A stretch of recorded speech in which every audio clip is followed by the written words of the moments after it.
Hello दोस्तों, कैसे हैं। तो आज से हम लोग जो है सो एक नया टॉपिक चालू कर रहे हैं आपका कि एक जो है सो पॉलिटी का इम्पोर्टेंट बुक है एम लक्ष्मीकांत। ठीक है, ये जो है सो आपका जनरली जो है सो जो बच्चे जो है सो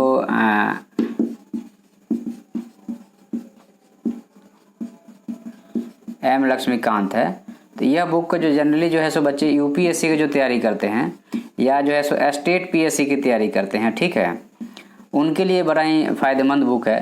तो ये जो है सो मोस्टली लोग डिस्कस करते रहते हैं इस बुक के बारे में, तो हमने सोचा कि इसके बारे में जो है सो थोड़ा सा एक एक करके जो है सो जैसे टाइम मिलेगा अपन डिस्कशन करते रहेंगे, ताकि जो है सो धीरे धीरे जो है सो आप लोगों का जो है सो नॉलेज का लेवल इंक्रीज हो और इजी से जो है सो आप कंपटीशन एग्जाम में सक्सेस हो सके।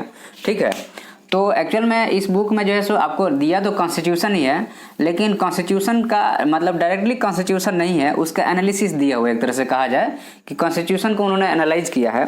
और जनरली जो है सो जो एग्जामिनर है ना, एग्जामिनर के लिए ये वो बहुत इंपॉर्टेंट रहती है, क्योंकि वो मोस्टली क्वेश्चन यहीं से बनाते हैं। ठीक है, क्योंकि एक्चुअल में एग्जामिनर कहीं क्वेश्चन सर्च करने नहीं जाता, जो भी अवेलेबल बुक रहती है उसी से वो क्वेश्चन बना देते हैं, क्योंकि किसी को इतना पास मतलब कि ज़्यादा मेहनत लोग करना नहीं चाहते हैं। ठीक है, तो चलिए, हमको उससे कोई मतलब नहीं है।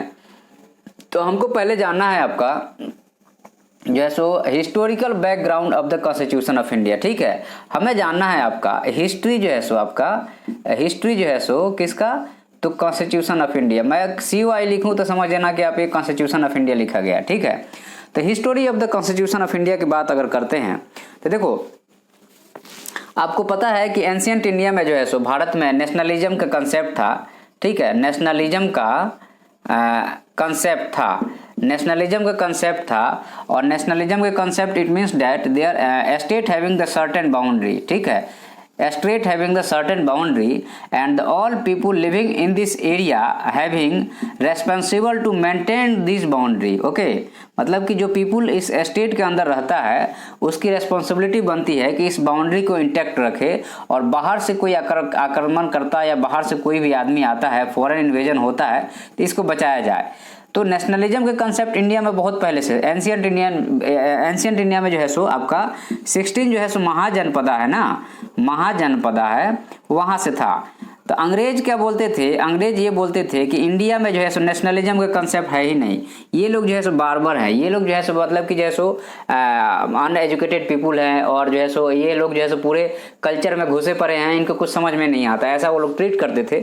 बाद में जाके जो है सो इस चीज़ का खुलासा हुआ, जब एंशिएंट हिस्ट्री का क्रोनोलॉजी मिलने लगा तो फिर उनको समझ में आया कि नहीं, हम गलत थे और इंडिया वाले सही थे, उनके पास ऑलरेडी नेशनलिज्म का कंसेप्ट था। ठीक है, तो यहाँ पे हमको क्या देखना है कि जो है सो आपका history of the constitution of India की बात करते हैं, तो ये जो चालू होता है, ये हिस्ट्री की हम बात करें एंशिएंट इंडिया में जो है सो, अब मान लीजिए यहाँ नेशनलिज्म होगा और यहाँ पे मान लीजिए कि ये 16 महाजनपद होगा, तो किसी एरिया में ये एक महाजनपद एक एरिया में होगा। जब एक महाजनपद एक एरिया में होगा, 16 बाद में जाके ये 4 ही बचे थे। ठीक है, अवंती हो गया आपका जो है सो, अवंती हो गया आपका, मगध हो गया, और जो है सो आपका एक जो है सो आपका उधर अयोध्या साइड में एक था और एक इधर था। ठीक है, ये 4 ही बाद में बचे थे।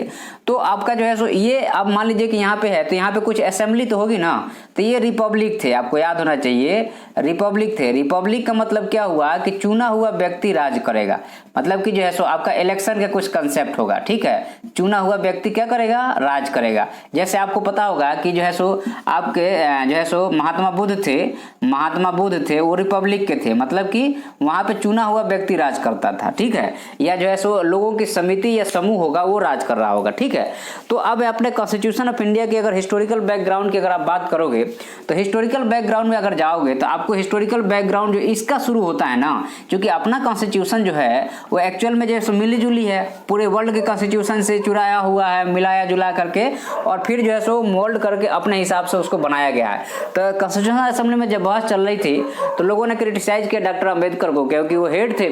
ठीक है, तो क्रिटिसाइज होने लगे कि भैया ये तो चारों तरफ से आपने इधर उधर पकड़ के जोड़ घाट के बना दिया है। तो उनका जवाब ये था कि ऐसा नहीं है कि हमने पूरा उठाया उसी के हिसाब से बना दिया, अगर ऐसा होता तो बहुत सारी चीज़ें बदल जाती।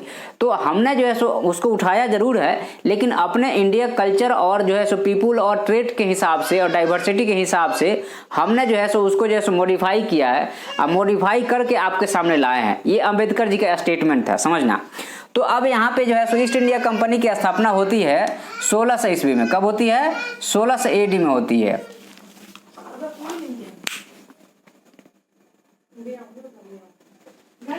ठीक है, ईस्ट इंडिया कंपनी की स्थापना कब होती है? तो 1600 AD में होती है। क्वीन जो है सो एलिजाबेथ वन जो है सो इसको एक जो है सो ये एक श्वेत पत्र जारी करती है 20 साल 25 साल के लिए कि तुम जो है सो आप एशिया में जाके व्यापार करोगे। ठीक है, एशिया में जाके व्यापार करोगे। इसके बाद में ये जो है सो एक्चुअल में हुआ क्या था कि आप देखें, ये आपका जो है सो थोड़ा सा ये जो है आपका ये जो है सो अफ्रीका है। ठीक है, और इधर ये जो है सो आपका ये कुछ ऐसा है। ठीक है, और इधर ये कुछ ऐसा हो जाता है और यहाँ पे जो है सो ब्रिटेन है। ठीक है, तो ये पुर्तगाल और स्पेन वाले ऑलरेडी जो है सो आकर के इधर जो है सो व्यापार करने लगे थे इंडिया में। ये इधर से आकर के जो है सो ये कुछ ऐसा आकर के ये ऐसा जो है सो ये केरल में आ गया था ये। ठीक है,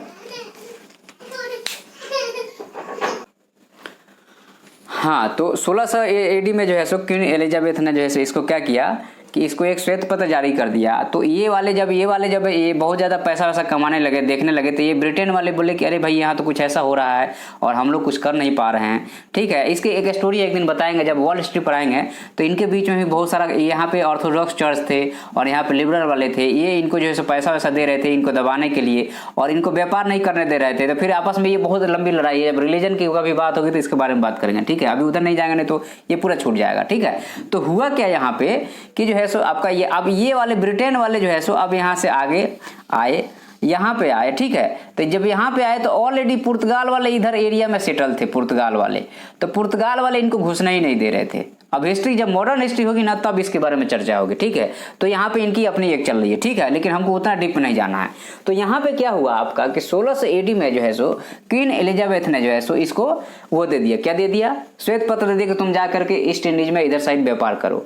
अब ये इधर आ गए। ठीक है, इधर आए तो इनके साथ में पुर्तगाल और इनके साथ में एक लंबी लड़ाई चलती है। ठीक है, उसके बाद में जो है सो धीरे धीरे ये क्या करते हैं कि अपनी एस्टेब्लिशमेंट इधर जमाना चालू कर देते हैं। ठीक है, ये पुर्तगाल धीरे धीरे खत्म हो जाता है, फिर फ्रेंच और इंग्लिश के बीच में लड़ाई होती है और इंग्लिश फ्रेंच खत्म हो जाता है, फिर अंग्रेज ही बचते हैं। अंग्रेज बचते हैं तो ये क्या करते हैं कि यहाँ से जो है सो ये बंगाल में जो है सो यहाँ सिराजुद्दौला है, नया लड़का है अभी, और उसकी फुफेरी जो है सो फुआ जो थी ना, और उसका जो है सो फुआ और उसका जो है सो पति और जो है सो उसके घर वाले उसको पसंद नहीं कर रहे हैं।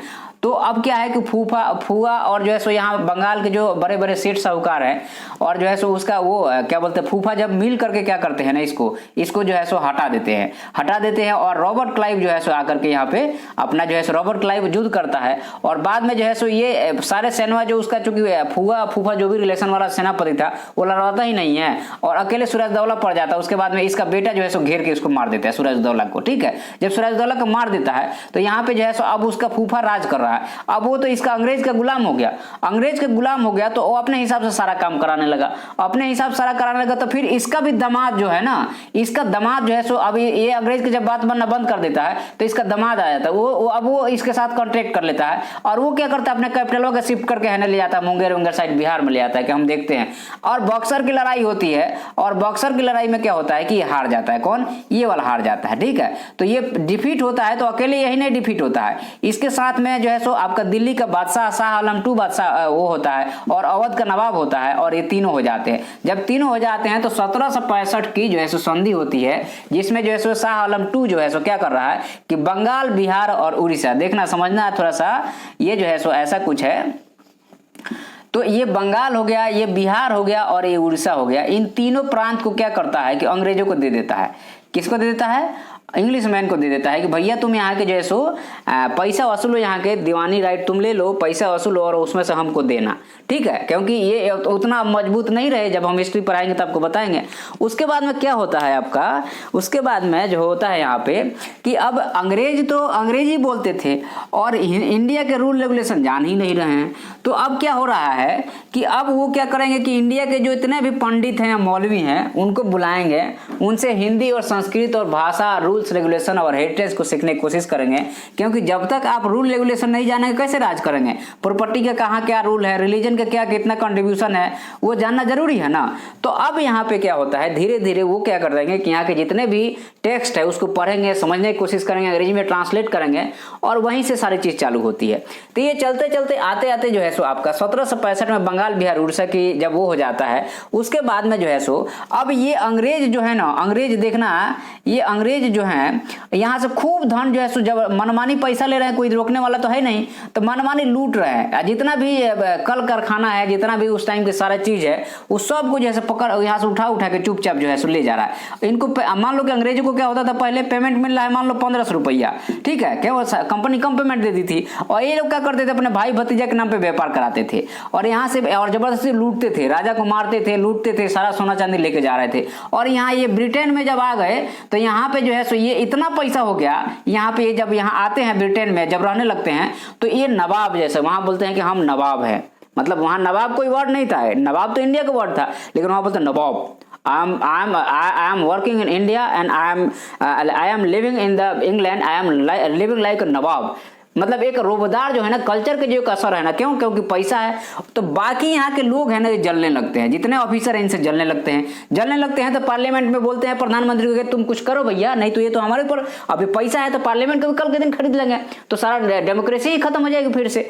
अब यहाँ पे जब तब पार्लियामेंट को आंख खोलती है तभी तक क्या होता है कि कंपनी के पास में पैसा नहीं है कंपनी को चलाने के लिए, और अधिकारी जो है सो एकदम करप्शन करके एकदम जो है नवाब बन गए, उनके पास मालामाल है और कंपनी के पास पैसा नहीं है। कंपनी हाथ कटोरा लिए खड़ी हुई कहाँ पे, ब्रिटेन के राजा के पास में, ब्रिटेन के पार्लियामेंट के उस पर ले जाएगी, हमको इतना पाउंड पैसा चाहिए। तो बोला अच्छा ऐसा कुछ है क्या, बोले चलो आप लोग ऑलरेडी जो है एमपी तो हमारे ऊपर प्रेशर डाल ही रहे हैं, तुम कटोरा ले खड़े हो गए, आप देखते हैं। ब्रिटेन ने क्या किया, बोला कि अच्छा ऐसा है तुम्हारे पास पैसा नहीं है और ये लोग नवाब बन के घूम रहे हैं, तो आपस में जलसी होती नहीं है कि घर में मान लीजिए एक भाई कमा रहा है एक भाई नहीं कमा रहा, तो आपस में जलसी होती है। वैसा ही है कि जो ऑफिसर है वो मजा मार रहा है और एमपी के पास में जो है तो अब वहां पे जो है सो लेबर और सारा चीज का थोड़ा सा इशू बन जाता है। कभी हिस्ट्री अब पढ़ना तो आपको पता चलेगा, हम जब पढ़ाएंगे तो अब क्या होता है यहाँ पे क्या होता है अब की जो है सो अब ये पार्लियामेंट जो है ना, ये ब्रिटेन की पार्लियामेंट कहती है कि अच्छा ठीक है कंपनी हो ना तुम, तो कंपनी क्या करता है, पहली बार एक लॉ ले आता है जिसको बोलता है, पहले बोलते हैं रेगुलेटिंग एक्ट, ठीक है। रेगुलेटिंग एक्ट क्या होता है, रेगुलेटिंग एक्ट 7073, ठीक है, रेगुलेटिंग एक्ट 7073। थोड़ा सा अभी यहाँ थोड़ा सा स्टॉप कर दे, थोड़ा सा आगे ये वाले बात करना जरूरी है। तो देखो अपने यहाँ जितना भी रूल्स एंड रेगुलेशन है ना, अब हम थोड़ा सा उसको देखना भूल गए थे। देखो अपने यहाँ जितना भी रूल्स एंड रेगुलेशन है, तो रूल्स एंड रेगुलेशन अपने यहाँ जितना भी चलता है ना, सब अंग्रेजों का दिया हुआ है, ठीक है। इस चीज को ध्यान रखना पड़ेगा कि हमारे पास में जितना भी रूल्स एंड रेगुलेशन अभी रन कर रहा है ना, ऑल आर द जो है so gift from the English people, ठीक है। तो उसको हम लोगों ने जैसे मॉडिफाई किया है, तो हमारा basic structure judiciary, executive, legislative और जो पुलिसिंग का स्ट्रक्चर है, उसके बाद में जो है सो एग्जीक्यूटिव का जितना भी स्ट्रक्चर है सब उन्हीं की देन है, ठीक है। तो आप कभी भी अगर इस पे निबंध लिखने के लिए आए, कभी भी आप मेंस में लिख रहे हैं, तो आप इसकी जरूर चर्चा कीजिएगा कि यहाँ से ऐसा कुछ हुआ था, फिर यहाँ से ऐसा कुछ हुआ था, तो थोड़ा सा लेखक जो कॉपी चेकर है उसको समझ में आएगा कि आपके पास है कुछ बेसिक फैक्ट नॉलेज है आपके पास में, आपने मेहनत किया है, ठीक है। तो यहाँ जितना भी सारा चीज है उन्हीं की देन है। तो अब यहाँ पे पार्लियामेंट ने क्या ले आई कि रेगुलेटिंग एक्ट का ले आई, रेगुलेटिंग एक्ट 7073 में ले आई, ठीक है। 7073 में ले आई तो पहले क्या था कि देखो ये आपका जो है ये आपका इंडिया हो गया, ठीक है। तो आपका जो है सो इंडिया हो गया, तो यहाँ बंगाल हो गया, यहाँ पे जो है बम्बई हो गया और यहाँ पे मद्रास हो गया, ठीक है। तो ये 3 प्रेसिडेंसी थे, प्रेसिडेंसी मुंबई प्रेसिडेंसी, आपका जो है सो मद्रास प्रेसिडेंसी और बंगाल प्रेसिडेंसी। ये तीनों प्रेसिडेंसी जो यहाँ के जो है सो कोर्ट ऑफ प्रोप्राइटर डायरेक्टर जो भी थे कंपनी के, उनको अलग अलग रिपोर्ट करते थे, कोलैबोरेशन भी नहीं था इनमें। तो होता क्या था कि सहयोग तो भले कर देते थे लेकिन रिसोर्सेज का सही यूटिलाइजेशन नहीं हो रहा था, ठीक है। तो एक ये भी इशू था। तो रेगुलेटिंग एक्ट 7073 में क्या किया कि इन तीनों प्रेसिडेंसी को जो बोला कि तुम जो है सो बंगाल गवर्नर ऑफ, पहले governor of Bengal, governor of जो है सो मद्रास और गवर्नर ऑफ जब मुंबई थे, इनको बोला कि गवर्नर ऑफ बंगाल को हटा करके तुम ऐसा करो कि गवर्नर जनरल ऑफ बंगाल कर दो और इन दोनों प्रेसिडेंसी को, इनको और इनको इसके अंडर बना दो कि आपको इसी को रिपोर्ट करना है, आपको सीधे हमको कोर्ट ऑफ डायरेक्टर को रिपोर्ट नहीं करना है। मतलब बॉम्बे और मद्रास वाले को बोला कि जो है सो रेगुलेटिंग 7073 कि तुम जो है सो बंगाल प्रेसिडेंसी को रिपोर्ट करो, तो हमें रिपोर्ट मत मदद करो, ठीक है। और इसके अंडर में ये आ गए। दूसरा चीज जो है सो पार्लियामेंट ने क्या किया कि कंपनी को जो है सो पहला बार में रूल बनाया पार्लियामेंट ने, रेगुलेटिंग एक्ट, याद रखना एग्जाम में क्वेश्चन आता है, 1970 जो है सो आपका 73 में पार्लियामेंट ने पहले रूल बनाया, पहला रूल कंपनी को काहे के लिए, कंपनी को रेगुलेट करने के लिए, काहे के लिए, कंपनी को रेगुलेट करने के लिए पहला बार रूल बन गया कितना, 73 में। दूसरा बार ये हो गया कि कंपनी को रेगुलेट करेंगे, साथ में कंपनी को पावर दिया कि तुम इंडिया में जो है सो आपका एडमिनिस्ट्रेटिव जो है सो एडमिनिस्ट्रेटिव रूल करो, ठीक है, एडमिनिस्ट्रेटिव और पॉलिटिकल जो है सो रूल करो तुम इंडिया में। तो इनको जो है सो पहले तो कंपनी को कंट्रोल किया 73 में, दूसरा उनको एडमिनिस्ट्रेटिव और पॉलिटिकल पावर दे दिया, ठीक है। और उसके बाद में जो है सो एक काम और किया कि हाँ अब क्या किया यहाँ पे, अब देखना कि इसको और इसको हम बताया कि इसके पास आ गया, मतलब कि एक सेंट्रल एडमिनिस्ट्रेशन एस्टेब्लिश कर दिया बंगाल को, और इन दोनों प्रेसिडेंसी को इसके अंदर घुसा दिया, इसको बोल दिया कि तुम हेड हो और तुम हो। तो मतलब यहाँ पे जो है सो रेगुलेटिंग 73 को पहली दफा अगर आप देखते हो तो आपको तीन चीज पता चलती है।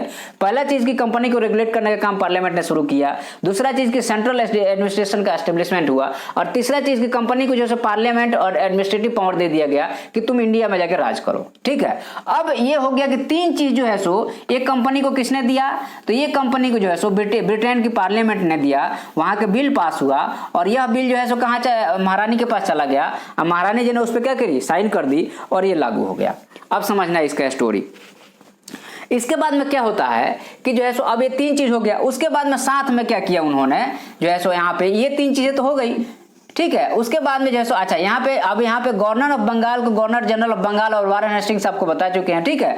अब साथ में क्या हुआ कि ये गवर्नर हो गए और उनके साथ में जो है सो 4 मेंबर को बनाया कि ये काउंसिल है और इनको मदद करेगा काम करने में। मतलब क्या हुआ कि ये गवर्नर हो गए और साथ में ये 4 मेंबर हो गए, ये 4 मेंबर की सहमति से ही गवर्नर जनरल कोई काम कर पाएंगे, नहीं तो नहीं कर पाएंगे। अब क्या हुआ कि गवर्नर जनरल इनमें क्लैशेस होने लगे, क्योंकि ये कुछ और बोल रहे थे, ये कुछ और बोल रहे थे, तो ये लंबा क्लैशेस चलता है। वारेन हेस्टिंग्स उसमें इम्पीच भी होता है, जो है सो आपका जो अलग अलग जो इनके कंपनी के ऑफिसर है उनके ऊपर चार्ज लगाते हैं, और ये यहाँ से इस पद से हटता भी है, बाद में जो है सो आके सुसाइड कर लेता है कि बचता है।